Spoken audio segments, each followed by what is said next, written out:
Hello everyone, I am Jaspreet. Welcome to my channel Computer Gyan. Subject is Java Programming and the chapter 1 is Introduction to Java Programming, and today we are going to cover topic that is features of Java, and this is part 2 because feature हमारे पास काफ़ी मतलब है 8 के करीब है, तो मैंने features का मतलब कि 2 पार्ट क्रिएट करूँगी, एक 2.1 है और एक 2.2 होगा. तो let's start. Features of Java.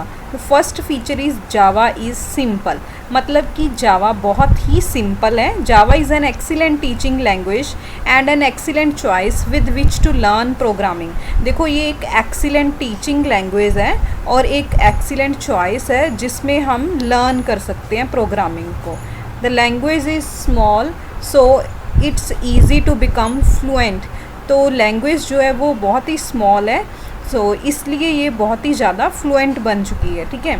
The language is interpreted so the compile run link cycle is much shorter. जो लैंग्वेज है वो क्या है, इंटरप्रेटेड है, तो उस जो कंपाइल है हमारा है रन लिंक साइकिल वो बहुत ही स्मॉल हो जाता है, शॉर्टर हो जाता है. ठीक है.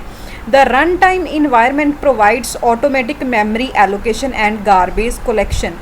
जो हमारा हम बोल रहे हैं कि ये रन टाइम मतलब कि हमारा साइकिल स्मॉल हो जाता है, तो रन टाइम जो इन्वायरमेंट है वो प्रोवाइड करता है हमें ऑटोमेटिक मेमोरी एलोकेशन, मतलब कि मेमोरी की एलोकेशन अपने आप होती है और गार्बेज कलेक्शन भी इसमें होती है. ठीक है. गार्बेज कलेक्शन क्या होता है कि जो हमारे पास मतलब कि मेमोरी फ्री है, जो हमने यूज़ नहीं की है, उन्हें इकट्ठा करके एक कलेक्शन बन जाती है जिसे हम गार्बेज कलेक्शन बोलते हैं. ठीक है.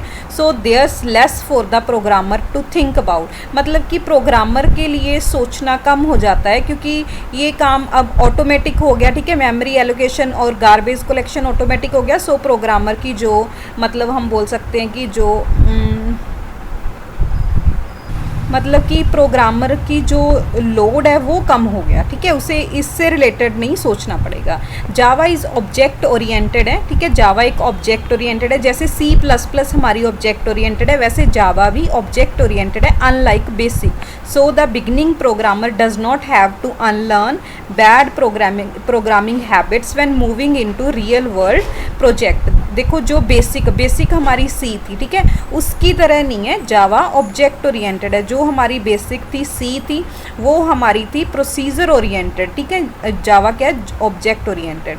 सो बोल रहे हैं कि जो प्रोग्रामर होते हैं स्टार्टिंग में, ठीक है, उनको मतलब कि does not have to unlearn bad programming habits, मतलब जो C में प्रोग्रामिंग हैबिट्स थी उन्हें उसको लर्न करने की ज़रूरत नहीं है जब हम रियल वर्ल्ड प्रोजेक्ट में एंटर कर जाते हैं. Finally it's very difficult to write a Java program, मतलब जावा प्रोग्राम को लिख, देखो क्या बोल रहे हैं कि finally it is very difficult to write a Java program. Java program को लिखना बहुत ही डिफ़िकल्ट होता है. That will crash your system, जो हमारे सिस्टम को क्रैश कर सके उस जावा प्रोग्राम को लिखना बहुत डिफ़िकल्ट होता है. Something that you can't say about any other language, मतलब कोई और लैंग्वेज नहीं ये कर सकती कि हमारे सिस्टम जो क्रैश होता है, ठीक है, उसके लिए प्रोग्रामिंग कर सके. तो ये जावा ही कर सकता है. ठीक है. नेक्स्ट हमारे पास है सेकेंड फीचर है हमारे पास, Java is object oriented. In object oriented programs data is represented by objects. जैसे देखो C++ में क्या होता है, हमारे पास जो भी डाटा होता है उसे हम ऑब्जेक्ट्स के तरह मतलब रिप्रेजेंट करते हैं. तो उसी तरह जावा में भी है. ऑब्जेक्ट्स हैव 2 सेक्शन, ऑब्जेक्ट के 2 सेक्शन होते हैं, फील्ड एंड मेथड. हम बोल सकते हैं कि वेरिएबल्स का एक हो गया और एक मेथड या फंक्शन, 2 सेक्शन होते हैं. ठीक है. Field tell you what an object is, field हमें बताती है कि ऑब्जेक्ट है क्या. ठीक है. Method tell you what an object does, कि ऑब्जेक्ट क्या करेगा. ठीक है. क्या करना चाहिए, क्या करेगा ऑब्जेक्ट, वो मेथड बताते हैं. These field and method are closely tied to the object's real world characteristics and behaviour. और इन दोनों को मतलब क्लोजली टाइड किया जाता है जो हमारा रियल वर्ल्ड ऑब्जेक्ट कैरेक्टरिस्टिक्स हैं और बिहेवियर है उसके according. When a program is run, messages are passed back and forth between objects. जब क्या बोल रहे हैं कि प्रोग्राम में when a program is run messages are passed, मतलब कि जो मैसेजेस हैं जब ऑब्जेक्ट्स के बीच जब हम उन्हें मतलब कि सेंड करते हैं या उससे आते हैं, तो when a object receive a message, जब ऑब्जेक्ट मैसेज को रिसीव करता है तो it respond accordingly as defined by its method, मतलब जो उसके मेथड में डिफाइन किया होगा, ठीक है, उसके अकॉर्डिंग ही वो उसे रिस्पॉन्ड करेगा। थर्ड हमारे पास है Java is platform independent. Java क्या है, is compiled to an intermediate form. देखो जावा में आपने जो फर्स्ट लेक्चर था उसमें मैंने बताया था कि जावा में इंटरमीडिएट फॉर्म होता है जिसे हम बाइट कोड बोलते हैं। तो जावा कंपाइल्ड होती है टू एन इंटरमीडिएट फॉर्म में होती है जिसे हम बोलते हैं बाइट कोड, ठीक है। A Java program never really execute natively on the host machine, ठीक है। क्या बोल रहे हैं कि जो जावा है वो एग्जीक्यूट नहीं होती जो होस्ट मशीन होती है उस पर, rather a special native program called the Java interpreter, मतलब कि इसके अलावा एक स्पेशल नेटिव प्रोग्राम होता है जिसे हम जावा इंटरप्रेटर बोलते हैं।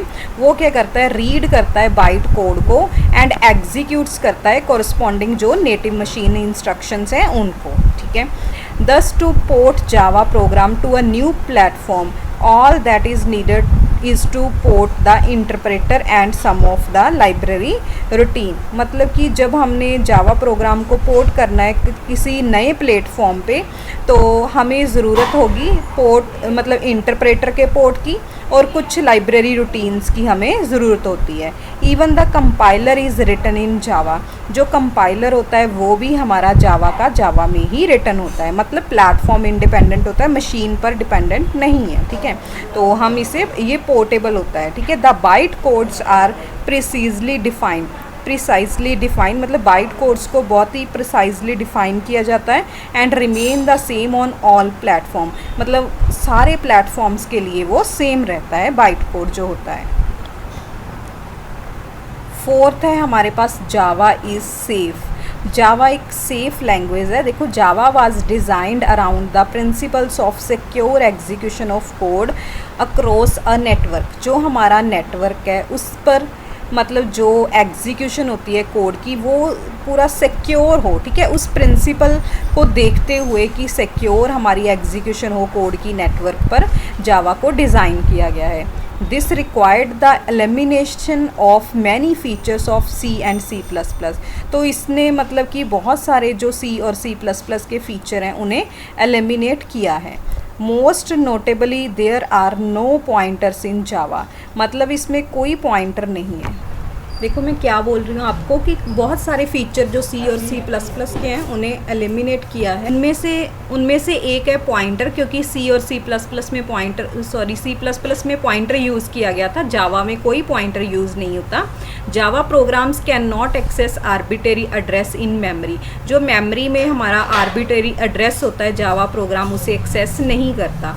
All memory access is handled by the trusted run time environment, जो मैंने आपको रन टाइम इन्वायरमेंट बताया कि अपने आप ऑटोमेटिक मेमोरी एलोकेशन होती है, ठीक है, उसके द्वारा सारा हैंडल किया जाता है।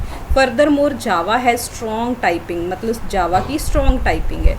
वेरिएबल मस्ट बी डिक्लेयर, इसमें वेरिएबल को डिक्लेयर करना ही पड़ता है। And variable do not change types when you are not looking, जब हम मतलब उसे नहीं मतलब कि जो टाइप है वेरिएबल्स की वो चेंज नहीं हो सकती, ठीक है। Cast are strictly limited to cast between types that make sense, मतलब जब हम बोलते हैं कि इंट को हमने फ्लोट में कास्ट करना है तो वो सब बहुत ही ज़्यादा स्ट्रिक्टली लिमिटेड होते हैं, ठीक है। Thus you can cast an int to a long और a byte to a short, मतलब हम कास्ट कर सकते हैं इंट को लॉन्ग में और बाइट को शॉर्ट में, but not a long to a boolean और an int to a string, मतलब हम इसमें जावा में ऐसे फीचर्स बना हुआ है कि हम सिर्फ इंट को लॉन्ग में ही कास्ट कर सकते हैं, बाइट को शॉर्ट में ही कर सकते हैं और हम लॉन्ग को बुलियन में या फिर इंट को स्ट्रिंग में नहीं कर सकते, ठीक है। तभी बोल रहे हैं कि स्ट्रिक्ट लिमिटेड है। तो हम बोल सकते हैं कि जावा क्या है, एक सेफ़ लैंग्वेज है, क्योंकि ये ट्रस्टेड रन टाइम इसमें इन्वायरमेंट होता है, ठीक है, जो वही हैंडल करता है सारी एलोकेशन को। और इसमें जो हमारी कास्टिंग है वो भी बहुत स्ट्रिक्ट है, टाइप मतलब किस टाइप को किस टाइप में कास्ट करना है ये सारा बहुत ही स्ट्रिक्ट है। तो जावा बहुत सेफ़ लैंग्वेज है। तो आज हम 4 फीचर ही कंप्लीट करेंगे, 4 फीचर हम नेक्स्ट वीडियो में कंप्लीट करेंगे। So thanks for watching. अगर आपको वीडियो पसंद आई है तो आप इसे लाइक और शेयर ज़रूर करें, और अगर आपने मेरे चैनल को सब्सक्राइब नहीं किया तो अभी आप इसे सब्सक्राइब करें।